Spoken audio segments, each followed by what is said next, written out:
Kay Mr. Castello ko, inassign ang menagerie project. With your recent scandal, malamang mas hindi mabebenta ito kung ikaw pa rin ang nag-handle. Pwede ho ba, Dad? Let's just go home in peace. I had a long day.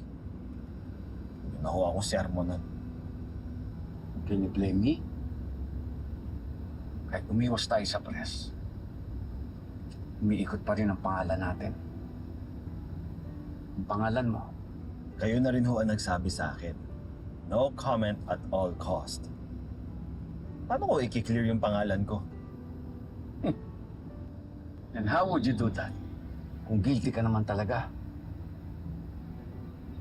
This company is my legacy, Paolo. And now, maaaring maglaho ang lahat dahil sa kapalpakan niyo ni Thea. Hindi kayo marunong mag-ingat. After I fix it before, hindi pa rin kayo nadala. Dad, hindi ko sinasadya yung video.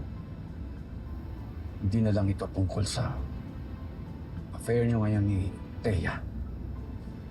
Paolo, I'm afraid Marge has opened a Pandora's box. And you know what that means? Yung mga bagay na naitago natin noon, maglalabasan na. Just get to the point, Dad. Oscar, itabi mo. Step outside muna. Sige po, sir.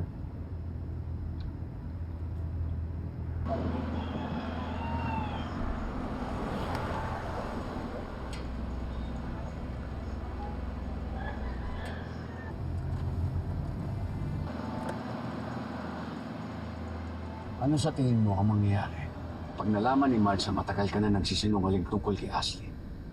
Ang anak mo, mas malaking iskandalo yun. Hindi lang pamilya ang tatamaan. Ang kumpanya.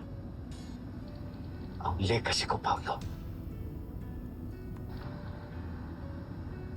Kaya siguraduhin mong hindi malalaman ni Marge or else mapupunta sa charity lahat ng pinaghirapan ko. Dahil mawawala na ako ng tagapagmana.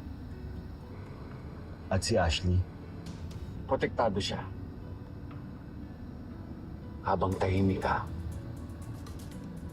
Habang sikreto pa ang totoong pagkatao niya.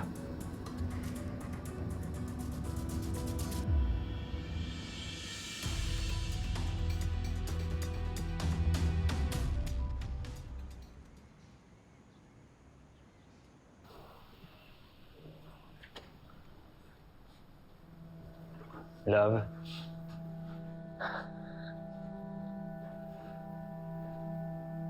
Hi, love. May alam ka ba? May alam? What are you talking about?